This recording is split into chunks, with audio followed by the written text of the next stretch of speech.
Welcome to Close Listening. I'm Zach Morgenstern, joined as always by silent co-host Ludwig von B. And today's album is 1955's In the Wee Small Hours by Frank Sinatra.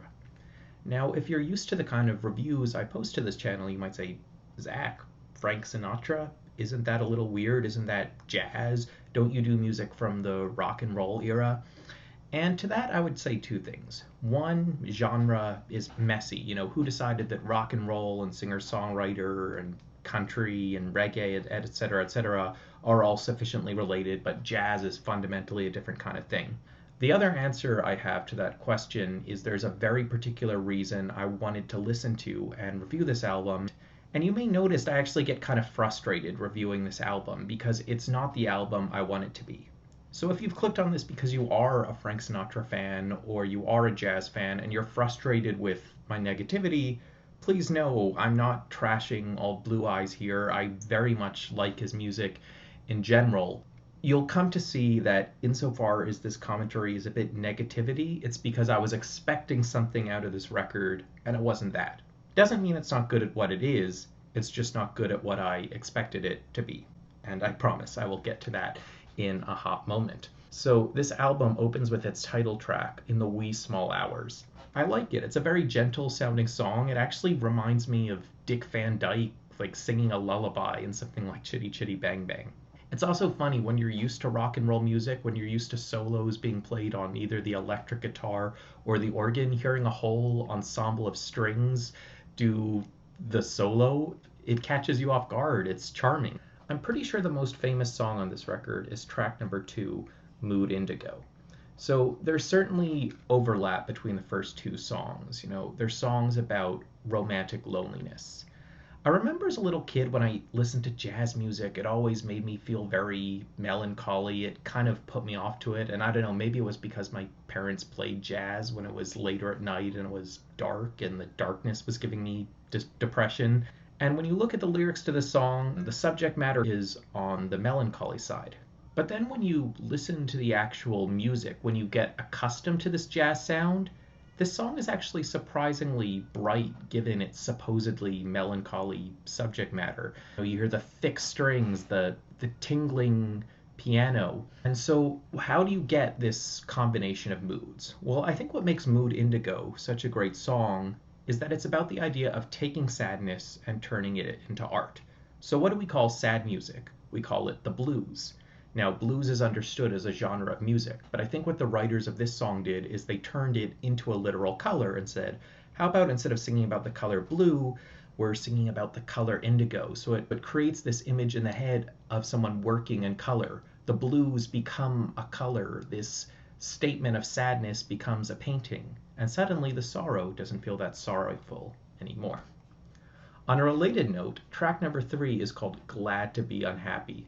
And like with Mood Indigo, it sort of starts in a melancholy place, but it quickly becomes not as melancholy as you expect it to be. Take the cuteness of this part, for instance. Since you took it right on the chin, you have lost that bright toothpaste grin. My mental state is all a jumble. I sit around and sadly mumble. I don't know, to me words like mumble and toothpaste, they're too giddy to really be about sadness, even if that's what they literally mean on the page. Track number 4 is called I Get Along Without You Very Well. So yet again, we have a song with kind of a dual tone going on. The broader theme of this album of being sad, of missing a lover at the nighttime is there, but it's also used to confess what can't be said in the day. The singer is using this song to finally admit to some feelings he can't admit to in broad daylight. That's a good thing. Track number 5 is called Deep in a Dream.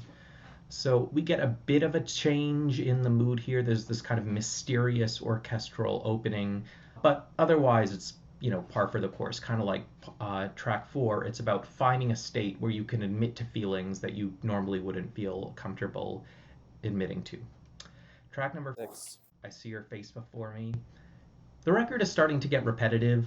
The only note I put for this one is it has a similar feeling to track 5, Deep in a Dream. Track number 7 is called Can't We Be Friends? This one we finally get a bit of sizzle in Frank's voice. I hear more of that angry, city, slicker, cool guy than the charming Dick Van Dyke I heard earlier on the record. Lyric-wise, the topic isn't that different from the earlier songs, but it's a little bit different. It's a bit less sad romantic and a bit more a cynic, talking about, I guess, his sad romantic life, but with a bit more of a cynical feel. Track number 8 is called When Your Love Is Gone. Now that cynicism from track 7 has gained a more global scale. Yes, this song is set to beautiful string music, but it's describing heartbreak, and it's saying that heartbreak is the universal experience. Not love, but heartbreak, because the vast majority of times that the vast majority of people on earth fall in love, they end up disappointed. The last verse of this song is interestingly dramatic. It kind of has a movie soundtrack feel to it. You picture kind of a beautiful yet apocalyptic scene playing in the background, like something from Disney's Fantasia. Track number 9 is called What Is This Thing Called Love?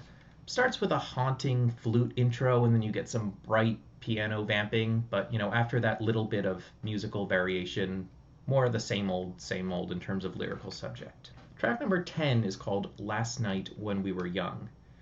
This one, I guess, is made a bit distinct in that the lines are shorter and punchier. It's a similar theme to all the previous tracks, a kind of nighttime melancholy, lost your love.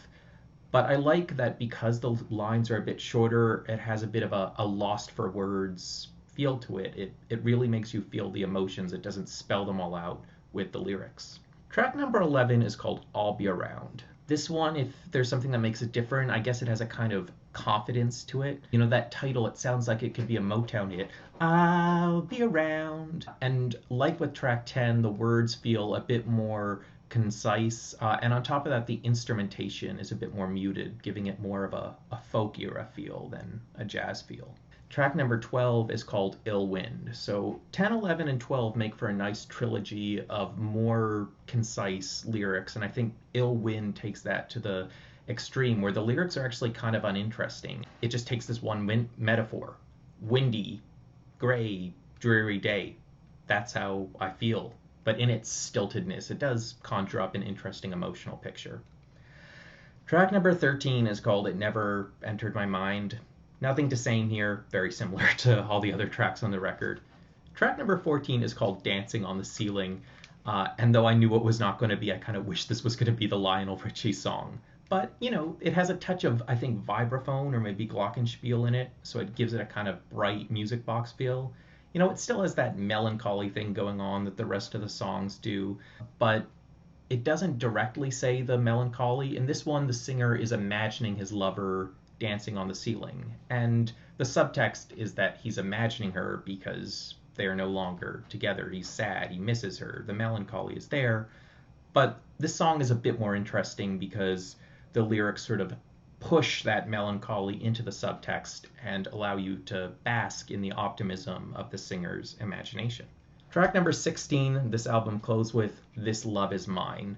And this one, I guess, sort of feels like a fitting closer track. It kind of summarizes the mood of the whole record. Life is empty since you are gone.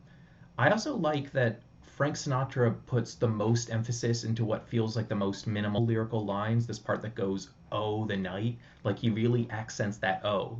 Jazz has some great lyrics, but Frank finds the most meaning in this oh. Kind of like with tracks 10, 11, and 12, he's pointing out that maybe our emotions are strongest when we are lost for words. So yeah, those were my reactions to my first time reviewing a jazz album. I guess I could put a caveat on that because I've reviewed albums by David Crosby and Elvis Costello that are definitely jazz influenced. But I guess what seems to be going on with this record is this feels like something maybe you put on when you're trying to set a certain mood. And all of the songs are very similar.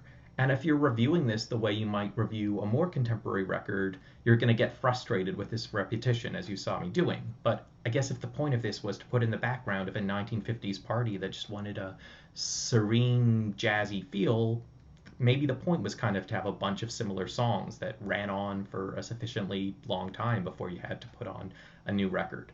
But anyway, why did I choose to review this record on my channel? Well, the funny thing is I was recently looking at someone who made this list of things that people say the Beatles invented but didn't actually. So the idea of writing your own songs or having music videos. They found examples of artists before the Beatles who did these things. And for the most part, these examples were right. Oftentimes what the Beatles did, they weren't necessarily the first to do anything, they just did a lot of different things and they popularized them. But one argument I saw on this online post and that I've seen before is that the first modern album was not done by the Beatles, rather it was In the Wee Small Hours by Frank Sinatra.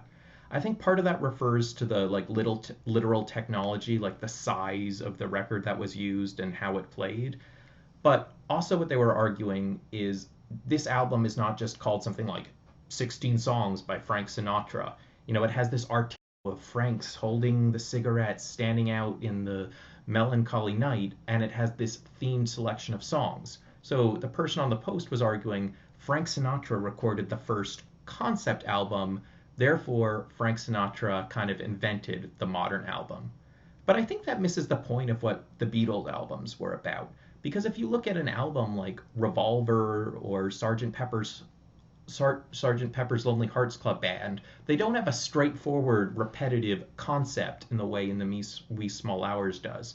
Rather, they have a kind of broad feel to them, and that feel is built on by the cover art and the design of the album. The title of the album kind of calls on the listener to view the whole thing as a big concept. I feel like that kind of concept album, which I would actually call the auteur album, borrowing a word from the world of film. Auteur refers to directors who have a specific style that's sometimes a little weird and alienating, but also interesting. I feel like what the Beatles invented was the auteur album. Frank Sinatra might have recorded the first concept album, but his kind of concept album is very different than anything that, the Beatles or the Beach Boys, Pink Floyd, David Bowie, etc. would have done. And frankly, the sort of more modern auteur albums are more to my taste than this early 1950s concept album. That said, Frank Sinatra is undeniably an amazing singer who recorded many great songs. So again, no disrespect, primarily just reviewing this one because I'm interested in the comparison between Frank Sinatra's development of the modern album versus the Beatles' development of the modern album. Hope that all makes sense, and let me know your thoughts in the comments below. I'm Zach Morgenstern. This is Ludwig von B. See you next time.